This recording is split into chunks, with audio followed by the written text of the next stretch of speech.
નમસ્કાર વિદ્યાર્થી મિત્રો, Oxford school of science Amreli વતી હું આપ સર્વ વિદ્યાર્થી મિત્રોનું ફરી એક વખત હાર્દિક સ્વાગત કરું છું. ગત વિડીયો લેક્ચરની અંદર આપણે યુનિટ 4ની શરૂઆત કરી દીધેલ છે, જેમાં read 1 mind, body and medicine, જેમાં પાર્ટ 1ની અંદર આપણે અહીંયા લેવલ ઓફ આયુર્વેદિક હેલિંગ ત્યાં સુધી આપણે અભ્યાસ કરી ચૂક્યા છીએ. હવે આપણે લેવલ્સ ઓફ આયુર્વેદિક હેલિંગથી આગળ શરૂઆત કરવાની છે. તો જોઈએ વિદ્યાર્થી મિત્રો, તમને જે રીતે આગળના વિડીયો લેક્ચરમાં કીધું હતું કે તમે તમામ પ્રકારના સ્પેલિંગ, ગ્લોસરી વગેરેનો અભ્યાસ કરી લેશો, તૈયાર કરી લેવાના છે. યુનિટની અંદર આવતા તમામ સ્પેલિંગ જે છે એ તમારે તમારી પાકી બુકની અંદર પણ લખવાના છે. તો આ રીતે વિદ્યાર્થી મિત્રો, હવે આપણે આગળ લેવલ્સ ઓફ આયુર્વેદિક હેલિંગ એટલે કે આયુર્વેદથી રોગ મુક્તિના તબક્કાઓ કહેવા શું માગે છે કે આયુર્વેદના દૃષ્ટિકોણથી રોગ મુક્તિ માટેના કયા કયા તબક્કાઓ હોઈ શકે તેના વિશેની આપણે અહીંયા ચર્ચા કરવાની છે. બહુ સરળ ભાષામાં આપણને અહીંયા આયુર્વેદિક હેલિંગ રોગ મુક્તિ માટેના તબક્કાઓ આપેલા છે. જોઈએ, Ayurveda recognizes 4 primary levels of હેલિંગ એટલે કે આયુર્વેદ રોગ મુક્તિના 4 પ્રાઇમરી એટલે કે 4 પ્રાથમિક અને લેવલ્સ એટલે તબક્કાઓ સમજાવે છે, અને હેલિંગ એટલે કે રોગ મુક્તિ. તો આયુર્વેદ રોગ મુક્તિના 4 પ્રાથમિક તબક્કા સમજાવે છે. ફર્સ્ટ, ડિસીઝ ટ્રીટમેન્ટ એટલે કે રોગની સારવાર, અને સેકન્ડ, ડિસીઝ પ્રિવેન્શન એટલે કે રોગ થતો અટકાવવો એટલે કે આપણને થાય જ નહીં એના માટેની શું ટ્રીટમેન્ટ હોઈ શકે, અને થર્ડ, લાઈફ એન્હાન્સમેન્ટ જીવન વૃદ્ધિ એટલે કે આયુષ્ય જે છે આપણું જીવન છે એ લંબાવતા રહેવું, અને અવેરનેસ ડેવલપમેન્ટ એટલે કે જાગૃતતાનો વિકાસ. તો આપણે જે બાબતમાં જાગૃત છીએ એમાં હજી પણ વિકાસ થાય તેવા પ્રકારનો તબક્કો છે એ અહીંયા ચોથો છે. તો Ayurveda recognizes 4 primary levels of healing: disease treatment, disease prevention, life enhancement અને અવેરનેસ ડેવલપમેન્ટ. તો આ ચારેય તબક્કાઓ ઉપર આધારિત હવે આપણને અહીંયા આ પેરેગ્રાફની અંદર ડિસ્કશન કરવામાં આવેલી છે. જે આપણે જોઈએ તો આપણને ચોક્કસ પ્રકારનો ખ્યાલ આવશે કે આ 4 પ્રકારના તબક્કાઓમાં પહેલાં શું વાત કરી છે. જુઓ, ફોર મોસ્ટ ઓફ અસ એટલે કે મોટે ભાગે આપણે સૌ medical treatment begins when we fall ill. શું કહે છે? મોટે ભાગે આપણે સૌ પ્રથમ જ્યારે માંદા પડીએ છીએ ને ત્યારે જ વૈદ્યકીય સારવાર શરૂ થતી હોય છે. એટલે કે આપણે બીમાર પડીએ કે તરત જ આપણે ડૉક્ટરની મુલાકાત લઈએ છીએ, અથવા તો રોગમુક્ત થવા માટે શું કરવું પડે તેના માટેની સલાહ લઈએ છીએ. એટલે ફોર મોસ્ટ ઓફ અસ આપણામાંથી મોટાભાગના medical treatment begins when we fall ill કે મોટાભાગના જ્યારે માંદા પડીએ છીએ ને ત્યારે જ વૈદ્યકીય સારવાર થતી હોય છે. It is a form of disease treatment. તો જ્યારે આ રીતે આપણે સારવાર શરૂ કરીએ છીએ એ શું છે તો કે આપણને એક રોગ થઈ ચૂક્યો છે અને તેની એટલે કે અહીંયા વાત કરી છે કે medical treatments begin when we fall ill, અને it is a form of disease treatment, a response to a condition that has already occurred. એટલે કે આપણને એક ઓલરેડી અકર્ડ એટલે કે રોગ થઈ ચૂક્યો છે અને તેની સારવારના સ્વરૂપમાં તે શરૂ થતી હોય છે. એટલે કે આ પ્રકારની ટ્રીટમેન્ટ શરૂ કરીએ છીએ. It aims at fixing something already broken એટલે કે જે ખરાબ થઈ ચૂક્યું છે. એટલે કે આપણને જે બીમારી આવી એટલે શરીરમાં ક્યાંક ને ક્યાંક કોઈક ને કોઈક પરિસ્થિતિમાં કંઈક ખરાબી આવી ગયેલી છે એવું સાબિત થાય. એટલે કે જે ખરાબ થઈ ચૂક્યું છે એના માટેની વાત કરી છે કે it aims at fixing something already broken. However છતાં પણ if medicine begins with the treatment of disease એટલે કે તેને સુધારવાનો એટલે ખરાબ થઈ ચૂક્યું છે તેને સુધારવાનો આપણો આશય હોય છે. છતાં પણ જે રોગની સારવાર તરીકે દવા શરૂ કરવામાં આવે એટલે કે જો રોગની સારવાર તરીકે દવા શરૂ કરવામાં આવે તો તે નિષ્ફળતા છે. એટલે અહીંયા આપણે કીધું છે કે if medicine begins with the treatment of disease it is a failure. તો એમાં નિષ્ફળતા મળે છે. બીકોઝ કારણ કે the disease is already harming us. કારણ કે રોગ જે છે એ આપણને નુકસાની પહોંચાડી રહ્યો છે. એટલે કે ઓલરેડી જે પણ કંઈ આપણને બીમારી થઈ છે તેને કારણે આપણને નુકસાની પહોંચી ચૂકી છે. અને આગળ વાત કરે છે કે એટ ધીસ લેટ સ્ટેજ એટલે કે જ્યારે મોડું થઈ જાય છે we are left with no option, આપણી પાસે બીજો કોઈ વિકલ્પ રહેતો નથી. But using drugs and surgery, એટલે કે જ્યારે આપણે આ રીતે શરૂઆતમાં કોઈ પણ બીમારી આવે છે એટલે આપણે દવા શરૂ કરીએ છીએ. થોડાક સમય સુધી દવા લઈએ પરંતુ એની કોઈ પણ પ્રકારની અસર થતી નથી. Medicine begins with the treatment of disease, જે રોગ લાગ્યો છે એ રોગને લગતી સારવાર શરૂ કરીએ છીએ અને ઇટ ઇઝ ફેલર, તેમાં નિષ્ફળતા મળે છે. બિકોઝ, કારણ કે the disease is already harming us, કારણ કે રોગ જે છે એ આપણને સંપૂર્ણ રીતે નુકસાની પહોંચાડી ચૂક્યો છે.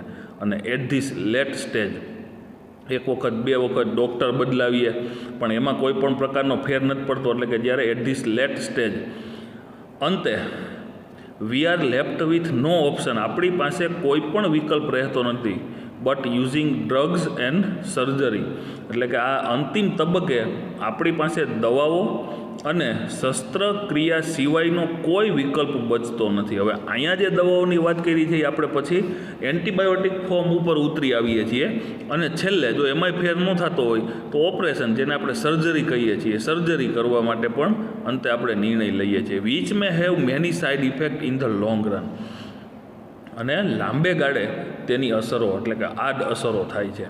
તમે જાણો છો કે આપણે જો ઘણી બધી પરિસ્થિતિઓમાં જે સર્જરી કરાવીએ છીએ, સર્જરી કરાવીએ એટલે બધું ઓકે પણ થઈ જાય, પણ આ પ્રકારની જે સર્જરી છે એ લાંબા ગાળે આપણા શરીરને ઘણી બધી અસરો કરે છે. અને એટલા માટે ઓછામાં ઓછી સર્જરી થાય નહીં સારું. અત્યારે તમે જો આમ ગણતરી કરો તો એવરેજ ધીમે ધીમે સર્જરીઓ થતી હોય તો એ લાંબે ગાળે, એટલે લાંબા ગાળાની વાત શું કરવામાં આવી છે, ખાસ કરીને વૃદ્ધાવસ્થામાં, એટલે કે 50-55 વર્ષ પછી આ પ્રકારની જે એન્ટીબાયોટિક ફોર્મ લીધા હોય, જેને આપણે ડ્રગ્સ કહીએ છીએ, બરાબર, કેમિસ્ટ એન્ડ ડ્રગિસ્ટ, જો મેડિકલ ઉપર એવું લખેલું હોય છે. એટલે કે અહીંયા ખાસ કરીને એન્ટીબાયોટિક દવાઓના જે ડોઝ લેવા પડે ને એ લાંબા ગાળે ઘણી બધી આડઅસરો કરે છે. સૌથી પહેલી અસર, જે વધુ દવાઓ લે છે ને એને કિડનીના પ્રોબ્લેમ શરૂ થાય છે. તો આ રીતે પણ છેલ્લે જ્યારે સંપૂર્ણ રીતે આપણા શરીરને જે તે રોગ નુકસાની પહોંચાડી ચૂક્યો છે એટલે હવે એમાંથી બચવાનો બીજો કોઈ રસ્તો નથી અને અંતે આપણે સર્જરી ઉપર ઉતરી આવીએ છીએ, જે લાંબા ગાળે આપણા શરીરને નુકસાની પહોંચાડે છે. તો અહીંયા જે વાત કરવામાં આવી એ વાત એવા પ્રકારની છે કે જેની અંદર ડિસીઝ ટ્રીટમેન્ટ થઈ, રોગ લાગ્યો, ખબર પડી, જેમાં આપણે અહીંયા પહેલી જ વાત કરી છે કે ડિસીઝ ટ્રીટમેન્ટ, એટલે રોગ લાગે પછી તો બધા એની ટ્રીટમેન્ટ શરૂ સામાન્ય રીતે કરે છે પણ ખરા, પણ અહીંયા આપણને વાત કરી છે આ higher level of healing aims at preventing disease before they manifest. Manifest એટલે દેખાડો દેવો. શું કહે છે કે ઉચ્ચ કક્ષાની રોગ મુક્તિ, રોગ દેખાડો દે ને એ પહેલાં જ તેને રોકવાનો ધ્યેય ધરાવે છે. અને અહીંયા જે આગળ કીધું કે to reach this stage we ought to consider the fact of our lifestyle, environment, work and psychological condition. આ તબક્કે એટલે કે જે આપણે અહીંયા અત્યારે જે તબક્કાની વાત કરી રહ્યા છીએ, ડિસીઝ પ્રિવેન્શનની વાત કરી રહ્યા છીએ, એમાં તો એવું કહે છે કે ટુ રીચ ધીસ સ્ટેજ, આ તબક્કે પહોંચવા વી ought to consider the fact of our lifestyle, આપણે આપણી જીવનશૈલી, એન્વાયરમેન્ટ, પર્યાવરણ, વર્ક, કામ, કાર્યશૈલી એન્ડ સાયકોલોજીકલ કન્ડિશન અને માનસિક સ્થિતિને ધ્યાનમાં લેવી જોઈએ. We must eliminate the wrong factor in our daily lives that makes us helpless to disease. શું કહે છે? રોગ સામે આપણને લાચાર કરી મૂકે તેવા આપણા દૈનિક જીવનના પરિબળોને આપણે જાકારો આપવો જોઈએ. શું કહે છે કે જે એવી આપણી તમામ પ્રકારનું જે રૂટીન આપણી લાઈફ છે, દૈનિક જીવનના પરિબળોને આપણે જાકારો આપવો જોઈએ એવું કીધું. એટલે કે રોગ સામે આપણને લાચાર કરી મૂકે ને એવી પરિસ્થિતિને જાકારો આપવો જોઈએ.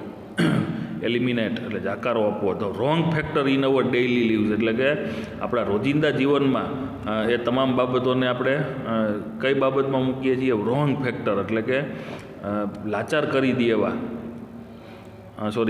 રોંગ ફેક્ટર એટલે કે ખરાબ પરિબળો જે છે કે that make us helpless to disease. Helpless to disease એટલે રોગની સામે આપણને લાચાર કરી દે છે. To some extent we are always sick because our life itself is unstable. કેટલેક અંશે આપણું જીવન પોતે જ અસ્થાયી હોવાને લીધે આપણે અસ્વસ્થ રહેતા હોઈએ છીએ. અનસ્ટેબલ, અસ્થાયી લાઈફસ્ટાઈલ હોવી. There are always some disease attacking us.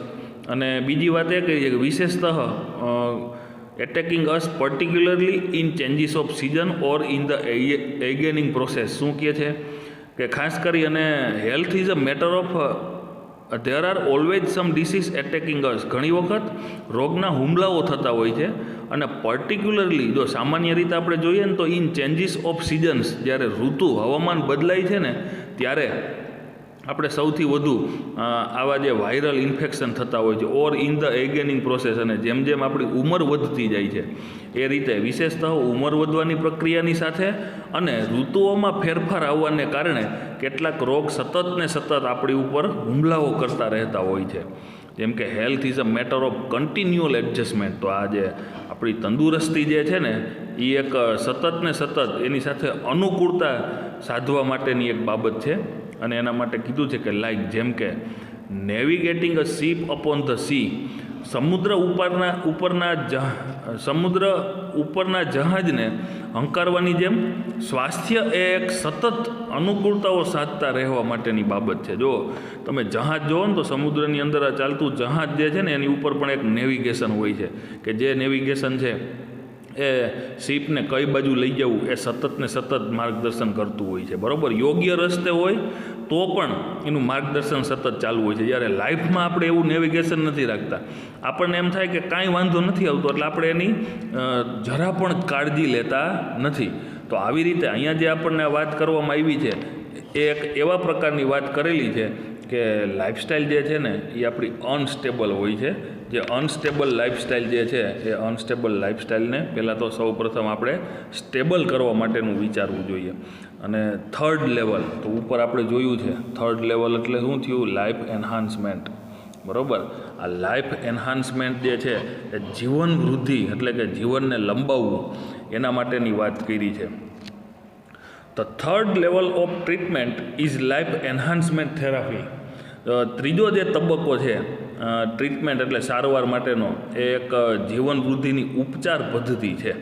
Third level of treatment is life enhancement. ત્રીજી કક્ષાની સારવાર એ જીવન વૃદ્ધિની ઉપચાર પદ્ધતિ છે. વિચ એમ્સ, જેનો હેતુ શું છે? ઉદ્દેશ at improving our vitality and enabling us to live longer. જેનો ઉદ્દેશ એટલે કે હેતુ એ છે કે આપણી જીવન શક્તિ ટકાવી રાખવી અને આપણને લાંબુ જીવન જીવવા માટે મદદરૂપ થવું. બરાબર, ત્રીજો જે તબક્કો આપણને આપવામાં આવેલો છે રોગ મુક્તિ માટેનો, એ રોગ મુક્તિ માટેના ત્રીજા તબક્કાનો હેતુ એ છે કે આપણને લાંબુ જીવન જીવવા માટે મદદરૂપ થવું. It does not merely prevent disease but shows us how to increase our positive energy. શું છે? તે માત્ર રોગ થતો જ અટકાવતું નથી, પરંતુ આપણી હકારાત્મક ઉર્જા કેવી રીતે વધારી શકાય ને એ બાબતને પણ દર્શાવે છે. આ જે ત્રીજો તબક્કો છે તે લાઈફ એન્હાન્સમેન્ટ. હાવેવર છતાં પણ Ayurveda aims at creating health. જો આપણે ઓવરઓલ જોવા જઈએ તો આયુર્વેદનો જે પણ કંઈ હેતુ છે ને એ લક્ષ્ય એ શું છે? Creating health, avoiding disease and helping us live longer. કેવો હેતુ છે? આયુર્વેદનું લક્ષ્ય છે કે આરોગ્ય જાળવવું, રોગ નિવારવું અને આપણને દીર્ઘ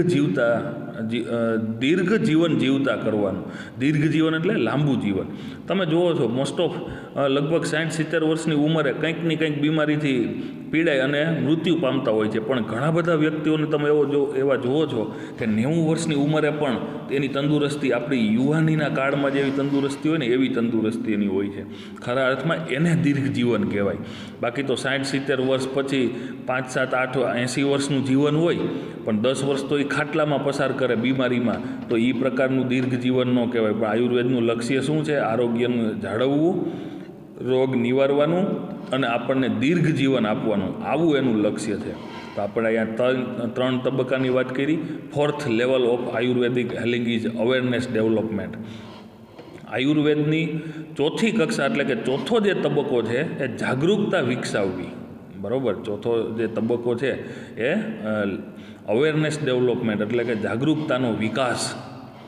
this requires a spiritual approach of life. શું છે? આ માટે જીવન પ્રત્યે આધ્યાત્મિક અભિગમ જરૂરી છે. બહુ સરસ વાત છે, કારણ કે અહીં આયુર્વેદ છે એટલે ધાર્મિક બાબતોને તો સાથે જોડવી પડશે.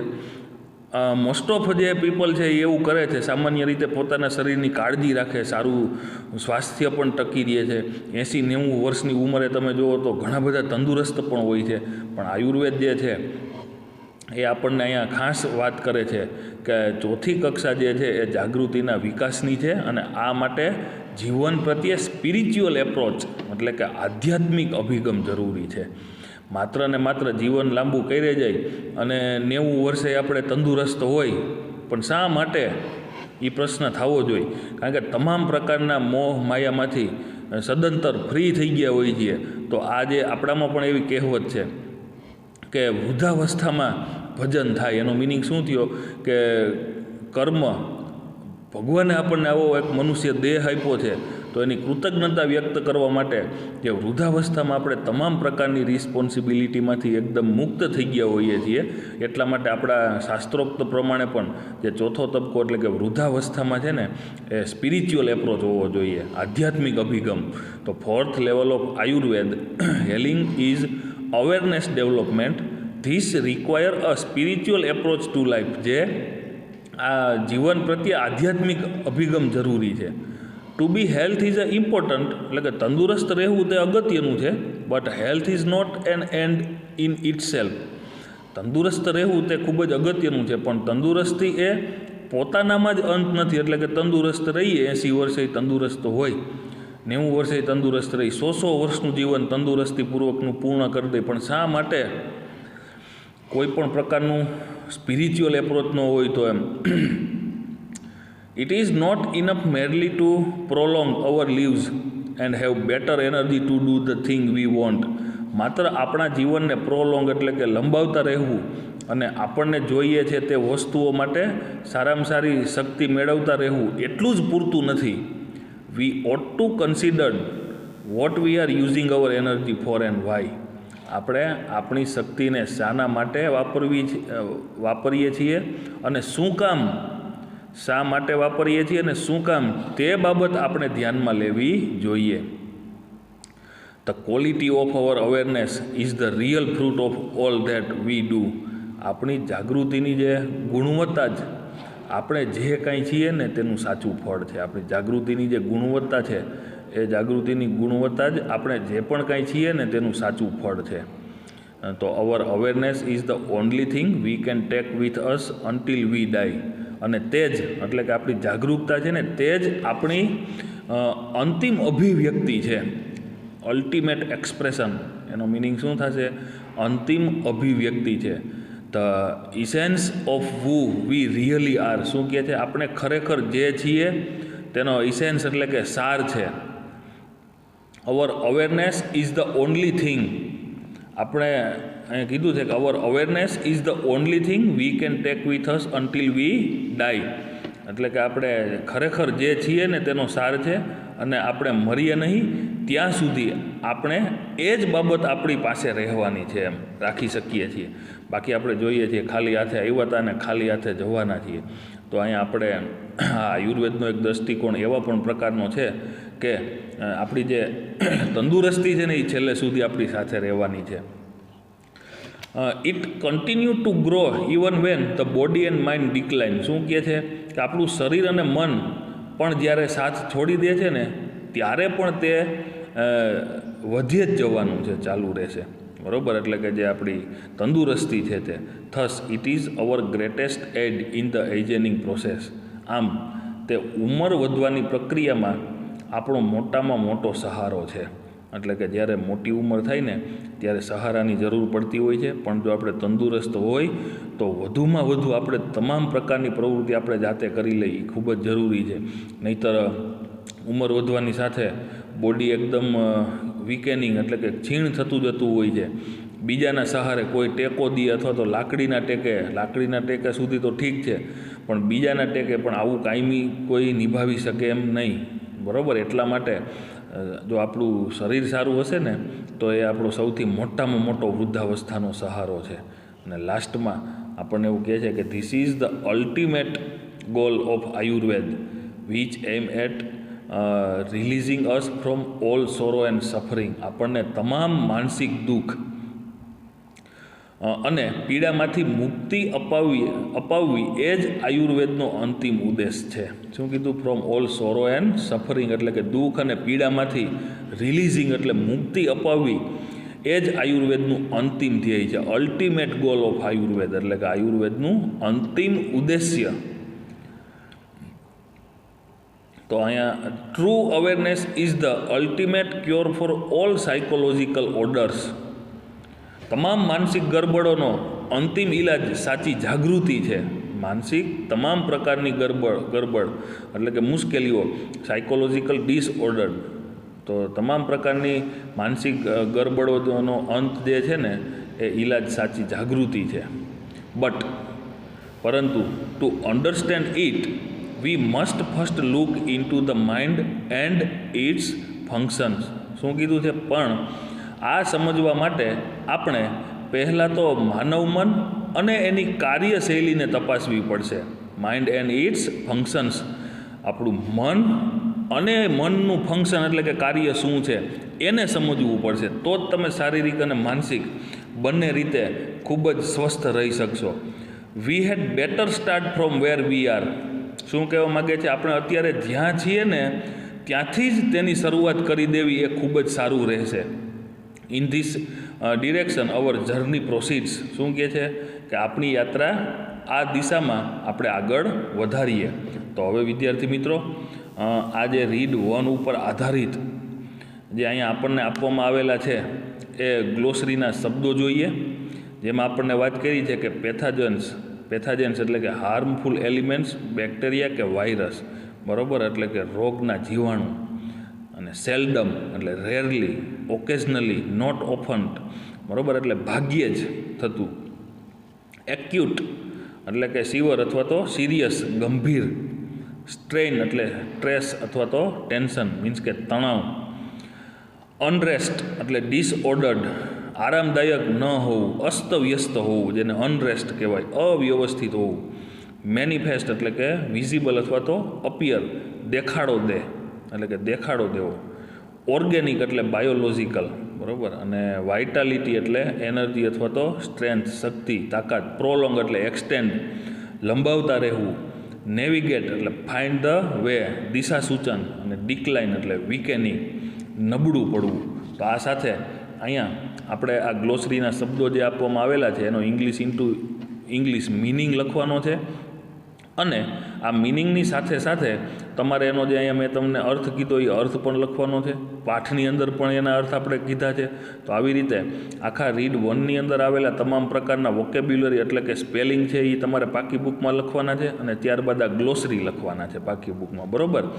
અને હવે જોઈએ કોમ્પ્રિહેન્શનમાં.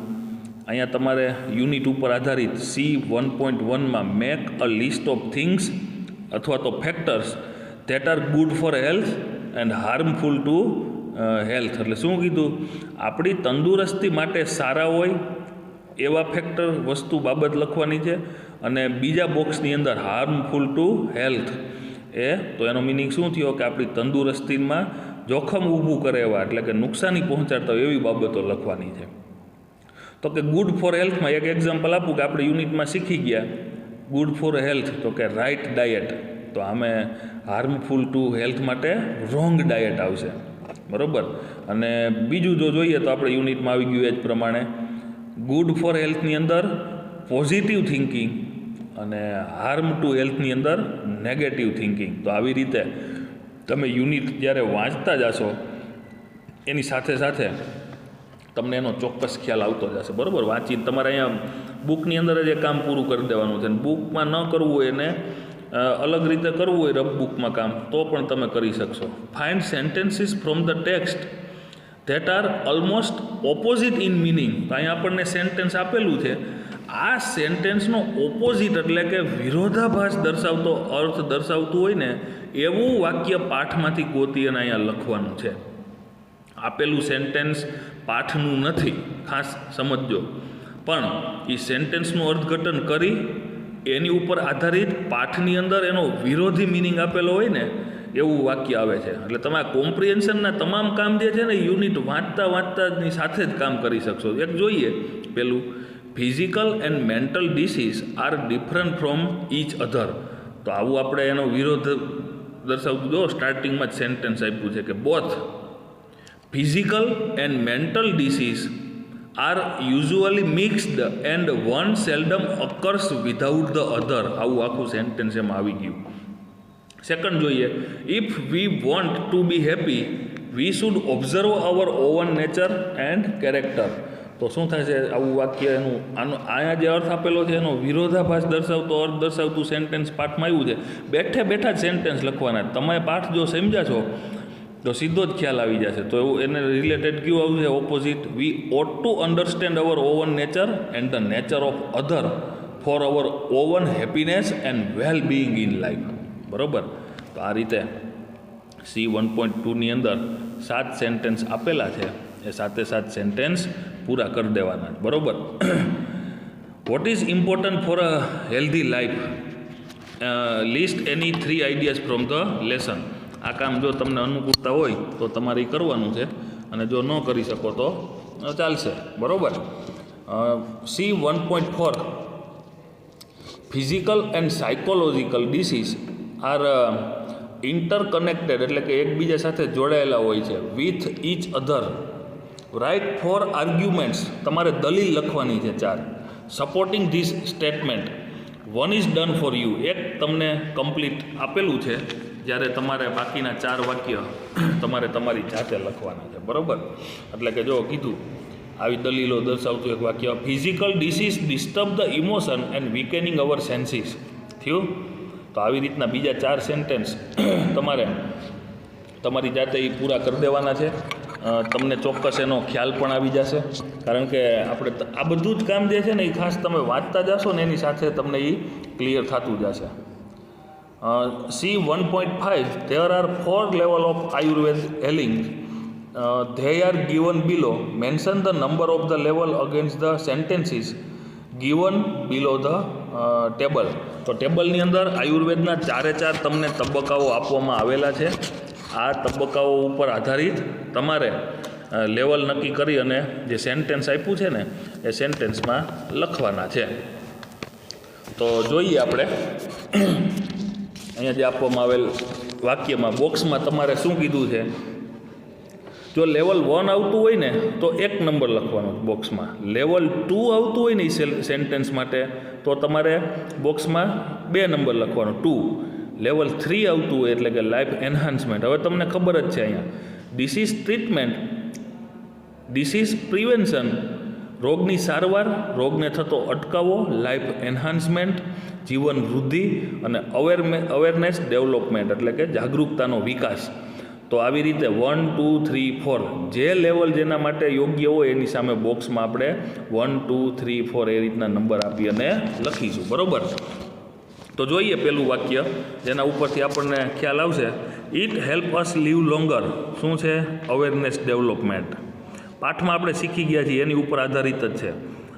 બીજું છે સ્પિરિચ્યુઅલ એપ્રોચ. નંબર નથી આપ્યા પણ આપણે એને નંબર આપી દઈએ છીએ. Spiritual approach to life brings real happiness. Level 3. Medical treatment begins when we fall ill. હમણાં જ જોયું આપણે. Level 1. The treatment which is given before the disease is better treatment. તો એમાં આવશે level 2. We ought to know who we are and for what. Level 4. We must cut off the things which make our life stressful. Level 2. Medical treatment is a response to a patient's condition. Level 1. And it teaches us to increase the positive energy. Level 3. તો વિદ્યાર્થી મિત્રો આ તમે જે level જે સમજ્યા છો એની ઉપર આધારિત તમને એનો ચોક્કસ ખ્યાલ આવશે. Read the statement. C1.6 આપેલું સ્ટેટમેન્ટ વાંચો. Write P for problem creators and S for providing solution in the box. એટલે P ફોર પ્રોબ્લેમ્સ અને S ફોર સોલ્યુશન્સ. તો તમને આ જે સ્ટેટમેન્ટ આપેલ છે એના ઉપરથી પ્રોબ્લેમ હોય, મુશ્કેલી હોય ને, મુશ્કેલી દર્શાવતું હોય તો P લખવાનું છે, અને સોલ્યુશન આપેલું હોય એનું તો S લખવાનું છે. જોઈએ. Mental unrest is common these days. તો આ શું છે? પ્રોબ્લેમ છે એટલે P લખીશું બોક્સમાં. Prevention is better than cure શું છે? સોલ્યુશન છે, એટલે એસ લખીશું. We are taking a wrong diet શું છે? એને કારણે પ્રોબ્લેમ થાય, એટલે P. We have a very hectic schedule શું છે? પ્રોબ્લેમ, તો એમાં લખીશું પી. નેક્સ્ટ 5મું, we have disturb our organic roots of life, તો એને કારણે શું થાય છે? પ્રોબ્લેમ, એટલે પી લખીશું. Ayurveda teaches us harmony, simplicity and contentment શું છે? સોલ્યુશન, તો એસ લખીશું.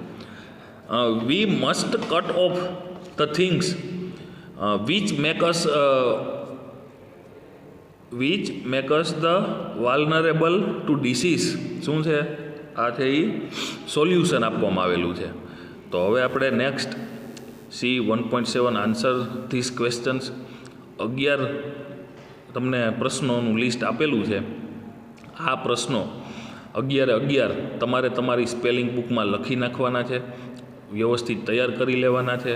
એવી જ રીતે અહીંયા આપણને સી 1.8ની અંદર માત્ર ડિસ્કશન આપી દીધી છે. Following questions in group, present the group view in the class. આ કામ આપણે કરવાનું નથી. તો સી 1.8 સુધીમાં સી 1.7 જે છે એમાં ક્વેશ્ચન આન્સર આપેલા છે, જે આવતી 6 માસિક પરીક્ષા માટે પણ તૈયાર કરવા જરૂરી છે. તો તમે કમ્પ્લીટ રીડ 1નો અભ્યાસ કરી ચૂક્યા છો, એની સાથે સાથે આપણે એનું તમામ પ્રકારનું એક્સરસાઇઝમાં કોમ્પ્રિહેન્શનનું કામ પણ પૂરું કરી દીધું છે. તો હવે તમારા લેવલ 1-2 વખત વ્યવસ્થિત જે સમજણ ઉપર આધારિત યુનિટ તૈયાર કરવાનું છે, એ પહેલાં રીડ 1માં રહેલા તમામ સ્પેલિંગ જે છે એ વ્યવસ્થિત રીતે તમારે તૈયાર કરી નાખવાના છે. હવે આપણે આજે યુનિટ 4 એમાં રહેલ રીડ 2 યોગ ફોર હેલ્થ, સૂર્ય નમસ્કારની આમાં વાત કરેલી છે, એનો આપણે આગળના લેક્ચરમાં અભ્યાસ કરીશું. બરાબર, પણ ખાસ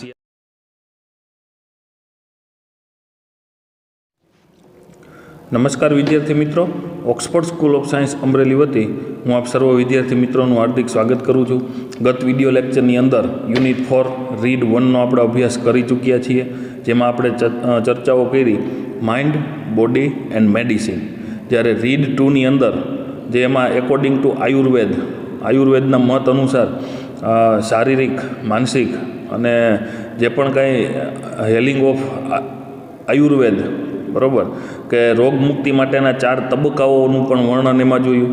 એની ઉપર આધારિત આપને એમાં સરસ મજાની એક વાત કરવામાં આવી હતી કે આયુર્વેદનું મુખ્ય એઇમ એ છે કે રોગને થતો અટકાવવો. તો એની ઉપર આધારિત આપણને અહીંયા રીડ 2ની અંદર યોગ ફોર હેલ્થ એટલે કે સ્વાસ્થ્ય માટે યોગ. તો વિદ્યાર્થી મિત્રો, યોગ વિશે આપણે સારી રીતે જાણીએ છીએ. સરકારના પ્રયત્નો દ્વારા વર્લ્ડ યોગ ડે પણ ઉજવણી કરવામાં આવે છે. તો આ રીતે યોગ છે એ શું છે એના વિશેની આપણને ચર્ચા કરી છે.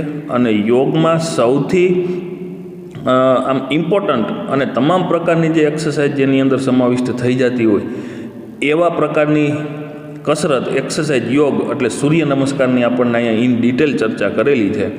જોઈએ આપણે યોગ ફોર હેલ્થ એટલે કે સ્વાસ્થ્ય માટે યોગ. તો શરૂઆતમાં આપણે યોગ શું છે એના વિશેની વાત કરી છે. This is a purely based on Indian culture, ભારતીય સંસ્કૃતિ ઉપર પ્રકાશ પાડતો આ વિષય છે. આપણા ઋષિમુનિઓ આપણને કહી ગયા છે આ યોગ વિશેની વાતો, જેને આપણે માત્ર ને માત્ર રિપીટ કરેલી છે અહીંયા. તો જોઈએ તો yoga is one of the most એટલે સૌથી જૂનું.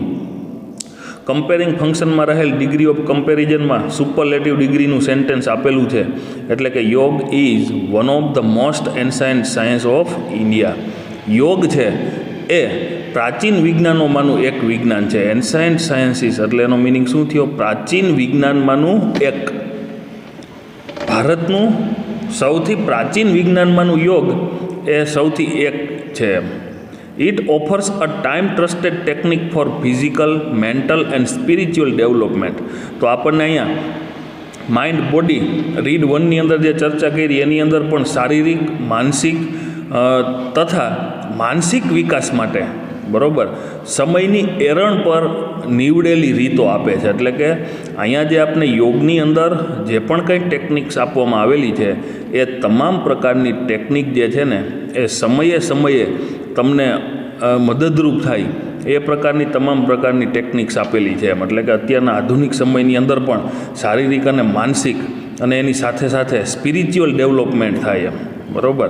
એટલે કે આધ્યાત્મિક વિકાસ પણ થાય એવી આપણને સમયની એરણ પર નીવડેલી એટલે કે સક્સેસફુલ ટેકનિક્સ જે છે એ આપણને અહીંયા આપવામાં આવેલી છે. એટલા માટે એવું કીધું છે યોગ ફોર હેલ્થની અંદર, yoga is one of the most ancient sciences of India. It offers time trusted technique for physical, mental and spiritual development. તો it constitutes an important aspect of human life. તે માનવ જીવનના important aspect of human life એટલે માનવ જીવનના important aspect એટલે કે મહત્ત્વના પાસાઓ એટલે કે અલગ અલગ ભાગોને કોન્સ્ટિટ્યુટ્સ એટલે કે સાંકળી લે છે, સમાવિષ્ટ કરી લેવા. તો it constitutes an important aspect of human life.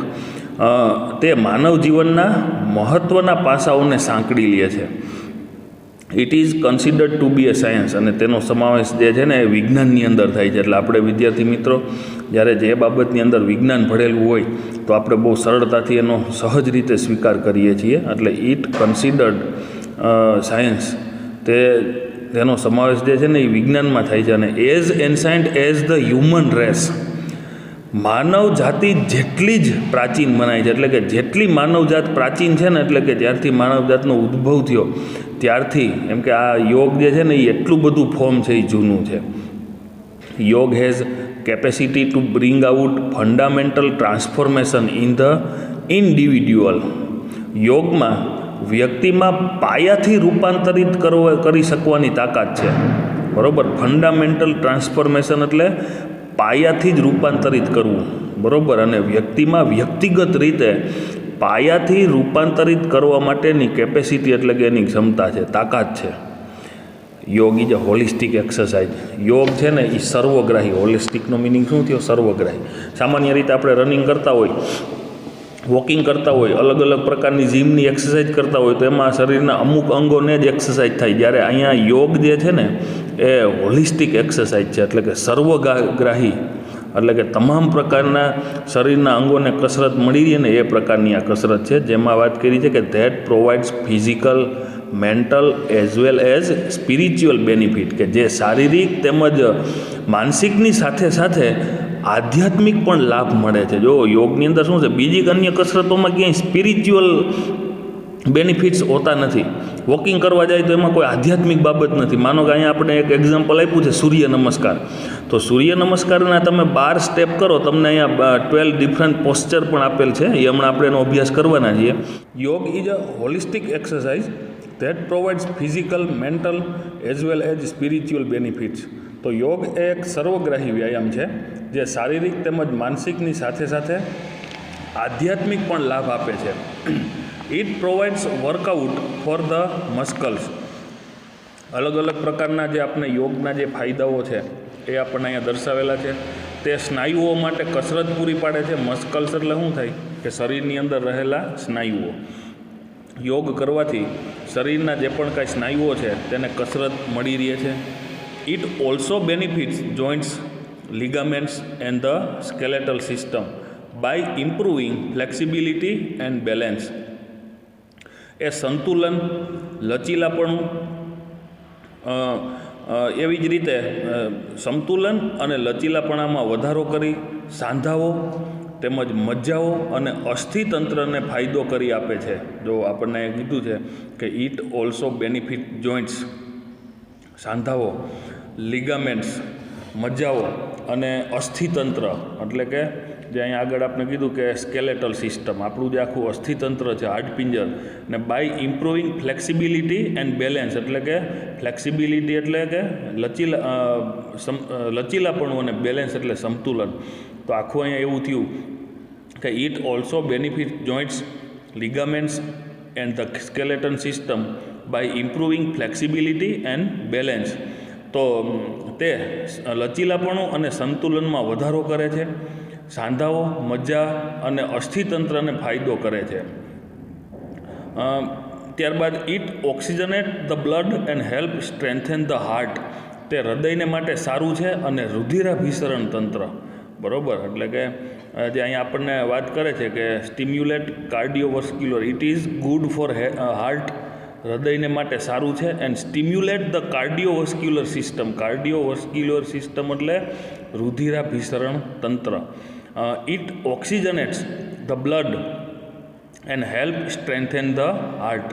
It is good for the digestive system, the nervous system and supports the respiratory system. તો અહીંયા આપણને જે આ અલગ અલગ પ્રકારની જે સ્થિતિ આપવામાં આવેલી છે, જે એમાં આપણને અહીંયા દર્શાવેલું છે કે it oxygenate the blood and help strengthen the heart, કે તે લોહીને ઓક્સિજન પૂરો પાડે છે એટલે કે પ્રાણવાયુ, એન્ડ સ્ટ્રેન્થેન ધ હાર્ટ, અને હૃદયને મજબૂત બનાવવા માટે મદદરૂપ થાય છે. Strengthen the heart. It is good for the digestive system, તે પાચનતંત્રને, ડાયજેસ્ટિવ સિસ્ટમ એટલે પાચનતંત્ર, પાચનતંત્ર અને નર્વસ સિસ્ટમ એટલે ચેતાતંત્ર, and support the respiratory system. અને જે અહીંયા આપણને વાત કરી છે કે તે પાચનતંત્ર અને ચેતાતંત્રને માટે લાભકારક છે, અને એવી જ રીતે રેસ્પાયરેટરી સિસ્ટમ એટલે શ્વસન તંત્રને પણ તે પુષ્ટિ આપે છે, એટલે કે શ્વસન તંત્રમાં પણ તે ફાયદો કરે છે. It enables the various endocrinal glands to function properly, તે વિવિધ એન્ડોક્રિનલ ગ્લેન્ડ્સ એટલે લસિકા ગ્રંથિઓ, ખાસ અહીંયા જે તમને અલગ અલગ પ્રકારનું જે આપણું બોડી છે એ બોડીની અંદર રહેલા તમામ પ્રકારના પાર્ટ્સ વિશેની ચર્ચાઓ કરેલી છે. એના સામાન્ય રીતે આપણને નામ આવડતા હોય છે, અને બીજું સૌથી અગત્યનું તો નામ આવડતા હોય પણ એના દરેકે દરેકના સ્પેલિંગ અઘરા છે. લાસ્ટમાં આપણે સ્પેલિંગ પણ જોવાના છીએ, જે આપણને ઓલરેડી તમામ પ્રકારના વર્ડ્સ ગ્લોસરીમાં આપી જ દીધા છે. તો લસિકા ગ્રંથિ એમ એન્ડોક્રિનલ ગ્લેન્ડ્સ એટલે ટુ ફંક્શન પ્રોપરલી, યોગ્ય રીતે કાર્યાન્વિત રાખવામાં મદદ કરે છે. એન્ડ રિડ્યુસ ટેન્શન એન્ડ એનેક્સિટી, અને તણાવ તથા ચિંતામાં ઘટાડો કરે છે.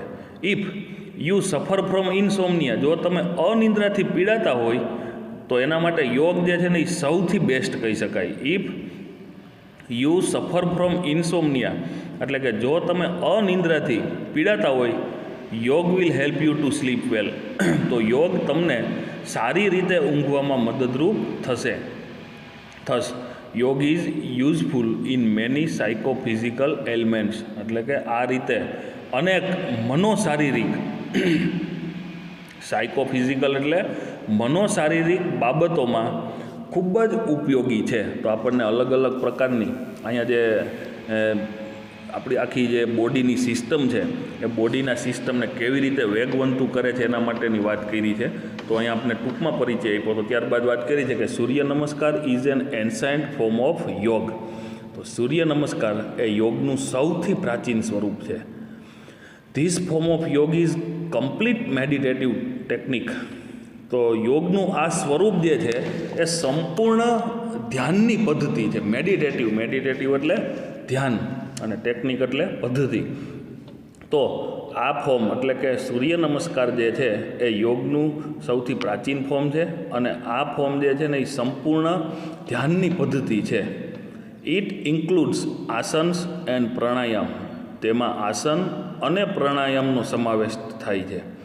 It is combination of 12 different posture, તે 12 પ્રકારની અલગ અલગ પદ્ધતિઓ followed in a particular sequence, એટલે કે ક્રમબદ્ધ રીતે, with a specific breathing pattern, તે નિયત શ્વાસોશ્વાસની સાથે સાથે નિશ્ચિત ક્રમમાં, આડેધડ નહીં. 12 પ્રકારની જે સ્થિતિઓ આપેલી છે એ 12 પ્રકારની સ્થિતિ તમે અહીંયા જોઈ શકો છો. જો અહીંયા આપવામાં આવેલી છે, અને દરેકે દરેક સ્થિતિ છે એ એના ક્રમ પ્રમાણે દર્શાવવામાં આવેલી છે. તો સૂર્ય નમસ્કાર જે છે એ આ રીતે કરવામાં આવે છે, જેમાં શરીરના તમામ પ્રકારના અંગોને યોગ્ય રીતે કસરત મળી રહે છે, અને સાથે સાથે એક મેડિટેટિવ ટેકનિક છે, એટલે કે ધ્યાન કેન્દ્રિત કરવાની પણ પદ્ધતિ છે, અને સ્પિરિચ્યુઅલ એપ્રોચ પણ એની અંદર રહેલો છે. તો આ રીતે આપણને અહીંયા કીધું છે કે તે નિયત શ્વાસોશ્વાસ સાથે નિશ્ચિત ક્રમમાં, એટલે કે ચોક્કસ પ્રકારના ક્રમને અનુસરતી 12 પ્રકારની વિવિધ સ્થિતિઓ આપેલી છે.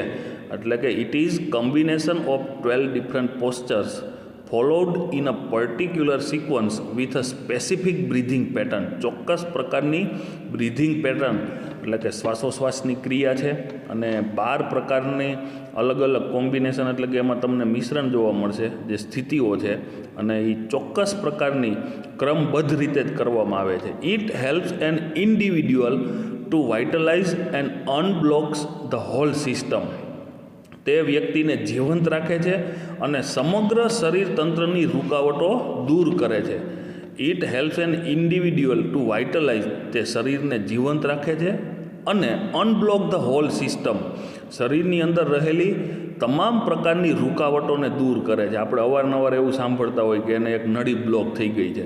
આવી નળીઓ બ્લોક થવાને કારણે હાર્ટ એટેકના પ્રમાણ વધુ આવતા હોય છે. તો યોગ જે છે ને એ આ તમામ પ્રકારની પરિસ્થિતિમાં ખૂબ જ મદદરૂપ થાય છે. It reduce fat from almost all parts of the body. આપણા શરીરના દરેક ભાગમાં જે ચરબી જમા થયેલી હોય એમાં રિડ્યુસીસ એટલે કે ઘટાડો કરે છે. As it stretches and tones each and every muscles. શું કહે છે કે દરેકે દરેક સ્નાયુને ખેંચીને સ્ટ્રેચિસ એન્ડ ટોન્સ, દરેકે દરેક સ્નાયુને ખેંચી અને લચીલો રાખતા તે શરીરના તમામ ભાગોને, એવરી મસ્કલ્સ, શરીરના તમામ ભાગોના સ્નાયુને એ કસરત પૂરી પાડે છે. તો આવી રીતે હવે આપણને અહીંયા વાત કરવામાં આવી છે કે હાઉ ટુ પ્રેક્ટિસ સૂર્ય નમસ્કાર, એટલે કે સૂર્ય નમસ્કાર કેવી રીતે કરવા, સૂર્ય નમસ્કાર કેવી રીતે કરવા તેના માટે આપણને અહીંયા પ્રોપર ગાઈડ સાથે, આખી ગાઈડલાઈન સાથે અને અલગ અલગ પ્રકારની સ્થિતિ સાથે તમામ પ્રકારની અને એક એક સ્ટેપના શું બેનિફિટ્સ છે તેની તમામ પ્રકારની ઇન ડિટેલ ચર્ચા સાથે આપણને અહીંયા વાત કરવામાં આવી છે. તો હાઉ ટુ પ્રેક્ટિસ સૂર્ય નમસ્કાર, કેવી રીતે સૂર્ય નમસ્કાર કરવા. ખાસ સમજજો, તમને પણ શરીરમાં ફાયદાઓ થાય એના માટે યોગની અંદર સૌથી વધુ અગત્યની બાબત તો પહેલાં એ છે કે એના નિયમો પ્રમાણે આસન અને પ્રાણાયામ, કમ્પ્લીટ બ્રીધિંગ પેટર્ન પ્રમાણે અને 1 to 1 એની જે પણ કાંઈ સ્થિતિ આપેલી છે એ જ પ્રમાણે ક્રમશઃ અને યોગ્ય બ્રીધિંગ પેટર્ન પ્રમાણે જો તમે યોગ કરો તો જ એના ફાયદાઓ થાય.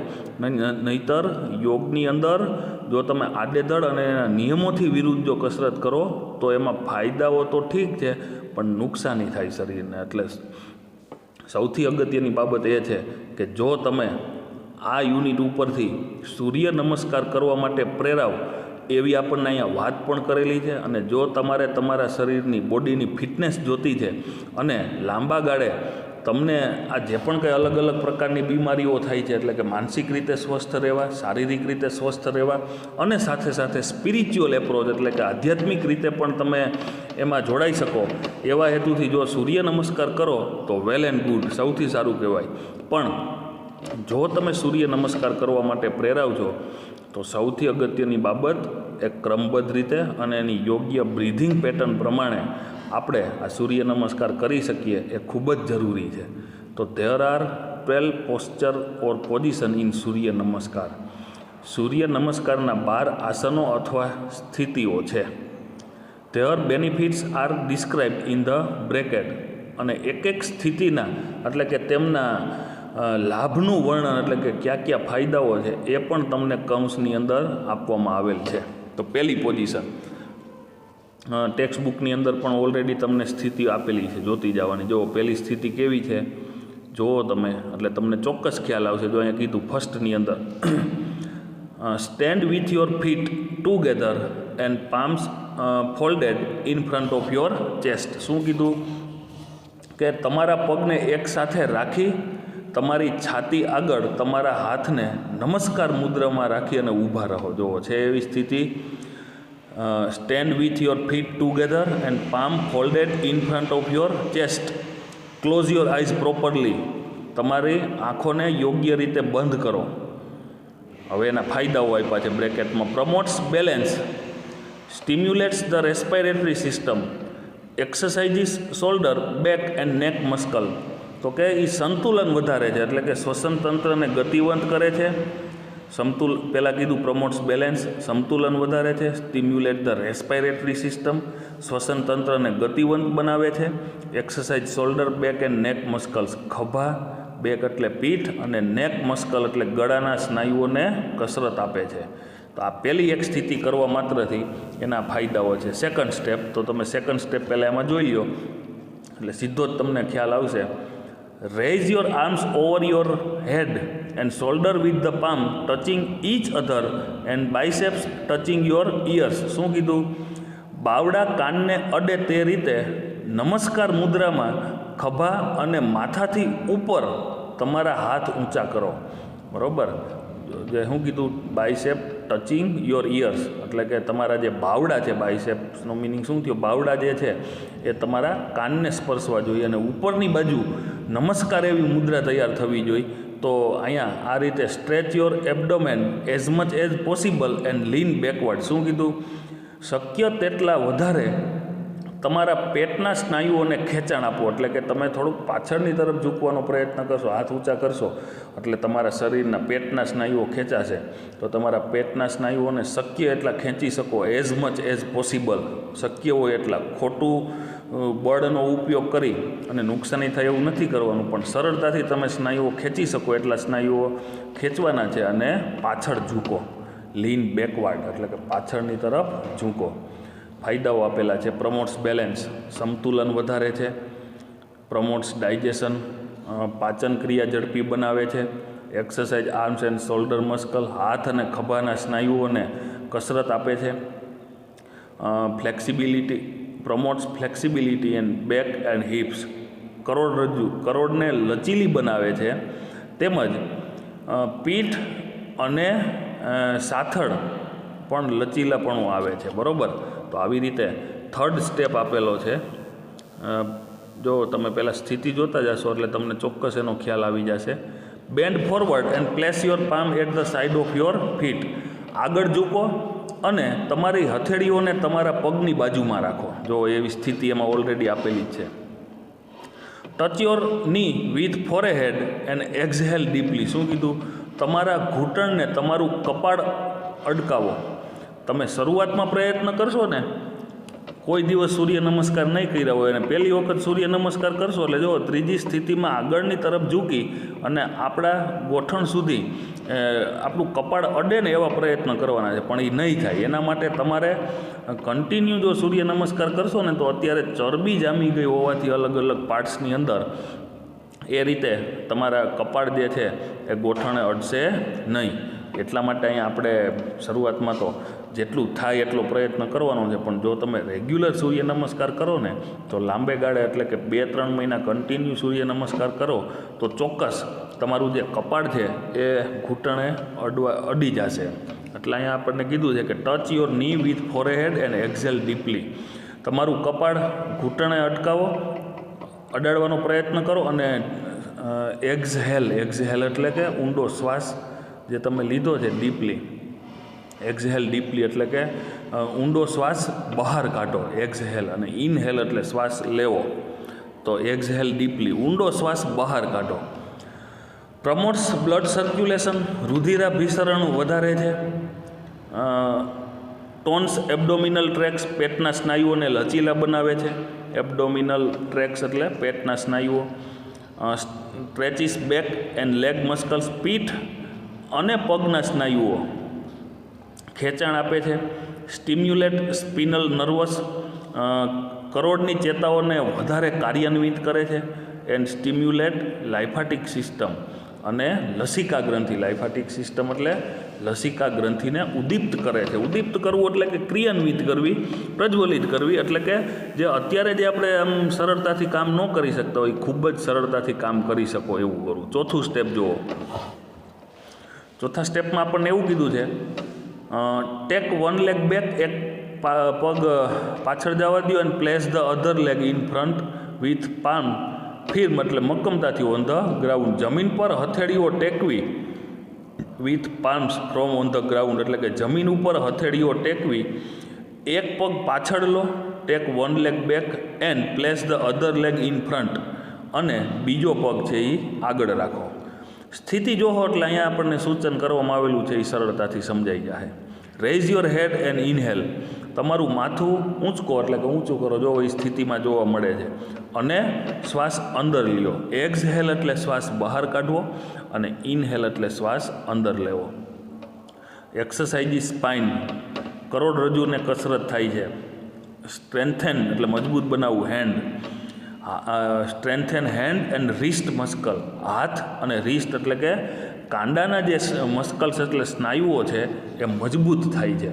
તો તમને જો સ્થિતિ ઉપરથી ચોક્કસ પ્રકારનો ખ્યાલ આવે છે કે અલગ અલગ પ્રકારના શરીરના 12 સ્થિતિની તમે યોગ્ય રીતે કસરત કરી લ્યો એટલે તમને પોતાને જ એવો ચોક્કસ ખ્યાલ આવી જાય કે લગભગ શરીરના મેઇન પાર્ટ્સ જે છે એ તમામ પ્રકારના પાર્ટ્સને યોગ્ય કસરત અહીંયા મળી રહે છે. બરાબર.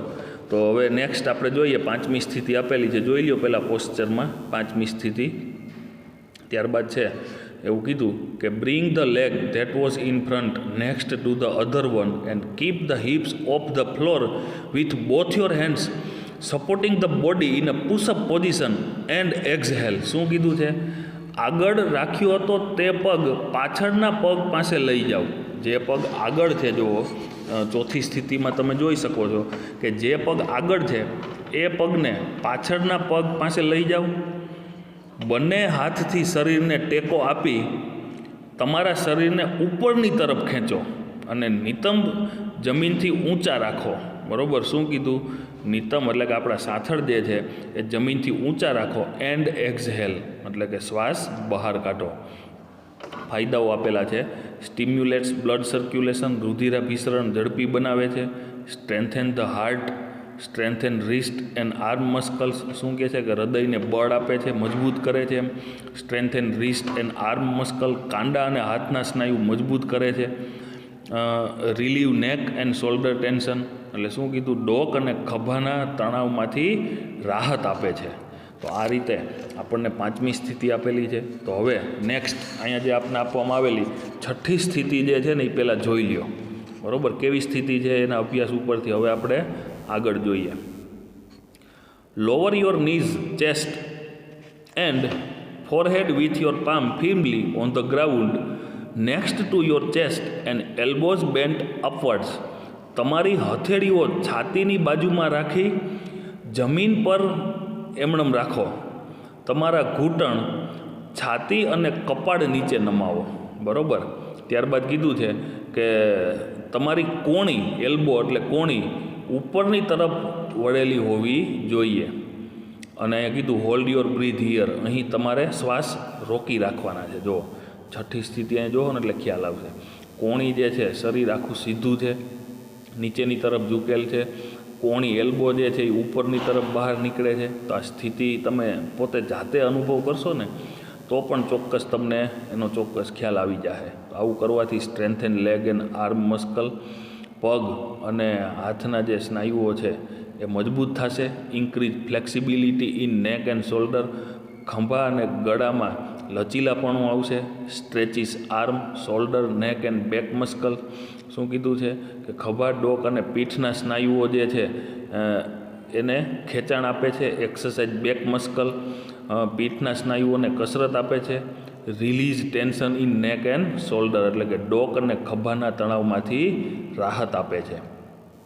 નેક્સ્ટ છે 7મી સ્થિતિ. પહેલાં આપણે અહીંયા 7મી સ્થિતિ આપવામાં આવેલી છે એ જુઓ.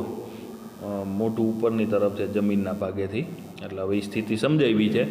Lower your waist and raise your upper body. શું કીધું છે? તમારી કમર ઝુકાવો અને શરીરના ઉપલા ભાગને ઊંચે ઉઠાવો. લુક અપવર્ડ્સ, ઉપરની તરફ જુઓ. And keep your arm straight. શું કીધું છે કે તમારા હાથને સીધા રાખો. કીપ યોર આર્મ્સ સ્ટ્રેટ, તમારા હાથને સીધા રાખો અને ઉપરની તરફ જુઓ. Look upward. Then inhale at a slow pace અને પછી ધીમી ગતિએ શ્વાસ લ્યો. શું આપેલું છે? Stimulate circulation to abdominal organs. પેટના અવયવોમાંના ભ્રમણને વધારે છે. બરાબર. એટલે કે પેટના જે અલગ અલગ અવયવો છે એમાં ભ્રમણ વધારે છે એવું કીધું છે. Tones digestive track. શું કીધું? Tones digestive track, stretches upper and lower body. પેટના સ્નાયુઓમાં ભ્રમણ વધારે છે. પાચન માર્ગને સુવ્યવસ્થિત કરે છે. ટોન્સ ડાયજેસ્ટિવ ટ્રેક એટલે કે પાચન માર્ગને સુવ્યવસ્થિત કરે છે. સ્ટ્રેચિસ અપર એન્ડ લોઅર બોડી, શરીરના ઉપલા તથા નીચેના ભાગને ખેંચાણ આપે છે. એટલે પ્રમોટ્સ ફ્લેક્સિબિલિટી ઇન ધ બેક, પીઠમાં લચીલાપણું વધારે છે. એન્ડ સ્ટિમ્યુલેટ્સ નર્વસ ઇન સ્પાઇન, અને કરોડમાં રહેલી ચેતાઓને ગતિવંત કરે છે. નેક્સ્ટ છે આઠમી સ્થિતિ. તો આઠમી સ્થિતિ તમે અહીંયા જુઓ તો તમને ખ્યાલ આવશે. જુઓ આપેલ છે, ઊંધો વી આકાર આપ્યો છે આઠમી સ્થિતિમાં. તો raise your hips and bring your head to the floor with eyes on the navel and heel on the floor. તમારા નિતંબ ઉઠાવો, તમારું માથું જમીન પર અડકાવો, તમારી નજર તમારી ડૂટી તરફ હોવી જોઈએ. એટલે ઓટોમેટિક નજર ડૂટી તરફ કરશો એટલે માથું નીચે એકદમ ઝૂકી જશે. તો આ રીતે તમારી ડ્યુટી તરફ તમારી નજર હોવી જોઈએ અને તમારી એડીઓ જમીન સાથે જોડાયેલી હોવી જોઈએ. બરાબર. એટલે અહીંયા આપણને તે આગળ એવું કહે છે આઠમી સ્થિતિમાં કે this position will exactly look like an invert V. આ સ્થિતિ બરાબર ઊંધા વી જેવી દેખાશે. અને ત્યાર પછી ધેન એક્ઝેલ, એટલે કે ત્યાર પછી શ્વાસ બહાર કાઢો. બ્રેકેટમાં આપ્યું છે સ્ટિમ્યુલેટ બ્લડ સર્ક્યુલેશન. એના જ શબ્દો આમ રિપીટ થાય છે. રુધિરાભિસરણને વધારે છે. સ્ટ્રેન્થેન ધ હાર્ટ, હૃદયને બળ આપે છે. સ્ટ્રેન્થેન રિસ્ટ એન્ડ આર્મ મસ્કલ, હાથ અને કાંડાના સ્નાયુઓને મજબૂત કરે છે.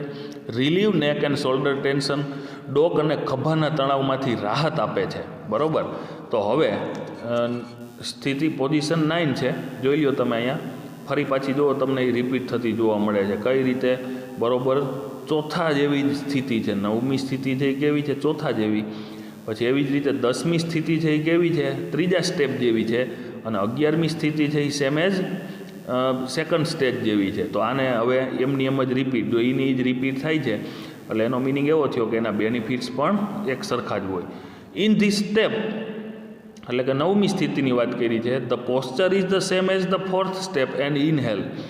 તો અહીંયા આપણે કીધું છે કે આ અંગ સ્થિતિ બરાબર ચોથા જેવી જ છે. અંદર શ્વાસ લ્યો, exercise spine, strengthen hand and wrist muscle. તો શું થયું? કરોડને કસરત આપે છે, સ્ટ્રેન્થેન હેન્ડ એન્ડ રિસ્ટ. તો શું કીધું છે કે કરોડને કસરત આપે છે, હાથ અને કાંડાના સ્નાયુઓને મજબૂત બનાવે છે. મસ્કલ્સ એટલે સ્નાયુઓ.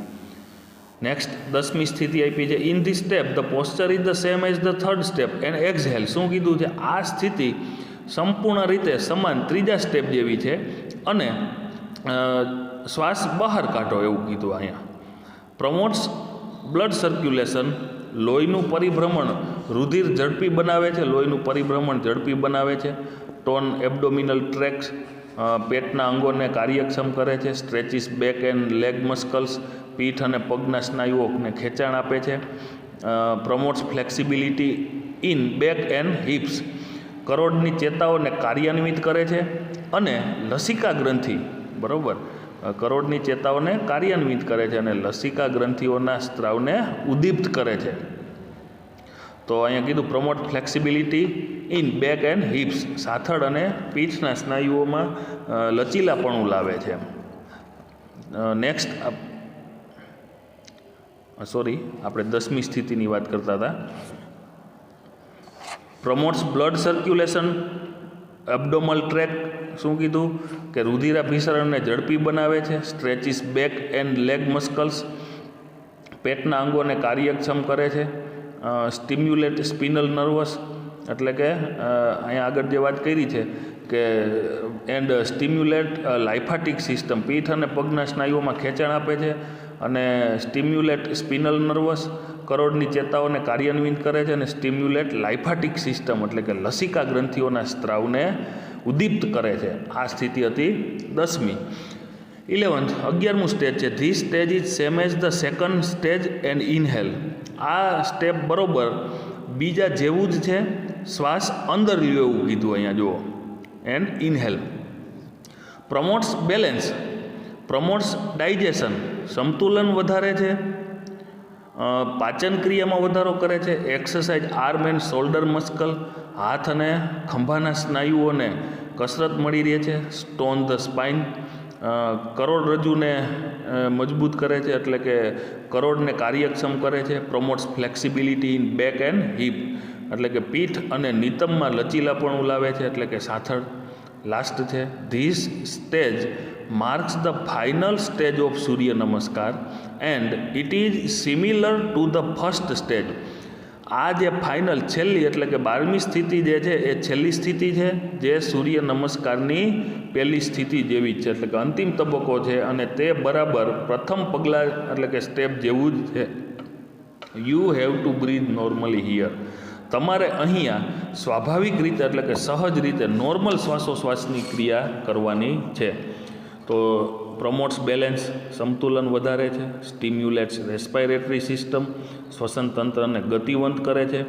એક્સરસાઇઝ શોલ્ડર, બેક એન્ડ નેક મસ્કલ્સ, પીઠ અને ડોકના સ્નાયુઓને કસરત આપે છે. તો આ રીતે અહીંયા આપણને 12 પ્રકારની જે અલગ અલગ સ્થિતિ આપવામાં આવેલી છે એ 12 પ્રકારની સ્થિતિ જે છે એ આપણને સંપૂર્ણ રીતે એનું માર્ગદર્શન અને એના બેનિફિટ્સ શું છે એ બેનિફિટ સાથેનું તમામ પ્રકારનું વર્ણન આપેલું છે. ગ્લોસરીના શબ્દો જોઈ લઈ. યુનિટની અંદર આવેલા સ્પેલિંગ જે શબ્દો છે એ પણ વ્યવસ્થિત તમારે લખવાના છે. ત્યારબાદ ગ્લોસરીના શબ્દો વ્યવસ્થિત લખવાના. ખાસ આપણા શરીરના અંગો વિશેની ચર્ચા હોવાથી આપણને સ્પેલિંગ ન આવડતો હોય, ઉચ્ચાર અને અર્થ આવડતો હોય, પણ સ્પેલિંગ પણ તમને સાચો લખતા આવડે, કારણ કે અઘરા સ્પેલિંગ છે એટલે એને 2-3 વખત તૈયાર કરવા માટે લખવા પણ ખરા. તો કે holistic including all the limbs એટલે કે સર્વાંગી વિકાસ. સ્ટિમ્યુલેટ એટલે મેક મોર એક્ટિવ, કાર્યાન્વિત કરવું. બરાબર, અત્યારે આપણે દરેક અંગો કાર્ય તો કરતા જ હોય પણ એને વધુ કાર્યાન્વિત કરવું, એને સ્ટિમ્યુલેટ કહેવાય. ઉદ્દીપ્ત. એન્ડોક્રિનલ ગ્લેન્ડ્સ એટલે કે અંતઃસ્ત્રાવી ગ્રંથિઓ. એનક્સિટી એટલે વરી, ચિંતા. ઇન્સોમેનિયા, સ્લીપ ડિસ્ટર્બન્સ એટલે કે અનિંદ્રા. રેસ્પાયરેટરી સિસ્ટમ એટલે શ્વસન તંત્ર. જો મોટાભાગના સ્પેલિંગના અર્થ તમને એમાં આપેલા જ છે. સ્કેલેટન સિસ્ટમ એટલે અસ્થિતંત્ર. કાર્ડિયોવસ્ક્યુલર સિસ્ટમ એટલે રુધિરાભિસરણ તંત્ર. ડાયજેસ્ટિવ સિસ્ટમ એટલે પાચન તંત્ર. નર્વસ સિસ્ટમ એટલે ચેતાતંત્ર. બાયસેપ્સ એટલે કોણીથી ખભા વચ્ચેના આગળના ભાગના સ્નાયુઓ. ઇનહેલ એટલે બ્રીધ ઇન, શ્વાસ અંદર લેવો, અને એક્સહેલ એટલે શ્વાસ બહાર કાઢવો એટલે કે બ્રીધ આઉટ. એબડોમિનલ ઓર્ગન્સ એટલે ઉદરના અવયવો, પેટના અવયવો. લાઇફાટિક સિસ્ટમ એટલે લસિકા ગ્રંથિ. તો આવી રીતે વિદ્યાર્થી મિત્રો આ સ્પેલિંગ તમે 1-2 વખત વ્યવસ્થિત રિપીટ કરશો એટલે ચોક્કસ તમને એના સ્પેલિંગ પણ યોગ્ય રીતે આવડી જાય. તો આવી રીતે વિદ્યાર્થી મિત્રો અહીંયા જે આપણે આપવામાં આવેલ છે આ ક્વેશ્ચન આન્સર C2.1 એ તમારે લખી નાખવાના છે. સ્પેલિંગ લખવાના, અહીંયા રહેલા ગ્લોસરીના શબ્દો લખવાના અને ક્વેશ્ચન આન્સર લખવાના છે C2.1. તો આટલું લખી અને તૈયાર કરી નાખવાનું. નેક્સ્ટ વિડીયો લેક્ચરમાં આપણે આ 6 માસિક પરીક્ષાની અંદર 3જું અને 4થું જ યુનિટ છે એની અંદર હવે આ 4થા યુનિટમાં માત્ર 1 લેક્ચરનું એક્સરસાઇઝનું કામ છે. પણ એ એક્સરસાઇઝનું કામ આપણે ત્યારે જ કરી શકીશું કે જ્યારે તમે રીડ 1 અને રીડ 2 બંનેના સ્પેલિંગને યોગ્ય રીતે તૈયાર કરીને આવશો. તો આજે આપણે આ લેક્ચર એટલે સુધી રાખીએ છીએ. નેક્સ્ટ વિડીયો લેક્ચરમાં આ યુનિટ 4ની એક્સરસાઇઝ માટે ફરી એક વખત મળીશું. આભાર.